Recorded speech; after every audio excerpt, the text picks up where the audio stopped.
మూషిక, ఈ రోజు నువ్వు చాలా ఆనందంగా కనిపిస్తున్నావు. ఓ గణనాథ, మీ పుట్టినరోజు దగ్గర పడుతోంది కదా, అందుకే చాలా సంతోషంగా ఉన్నాను. మీ భక్తులందరూ మీ పుట్టినరోజును చాలా ఘనంగా జరుపుకుంటారు.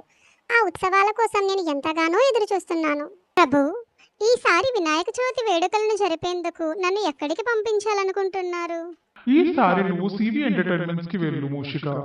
అక్కడ వినాయక చవితి వేడుకలను ఘనంగా జరిపేందుకు నీ సహాయం వాళ్ళకి చాలా అవసరం.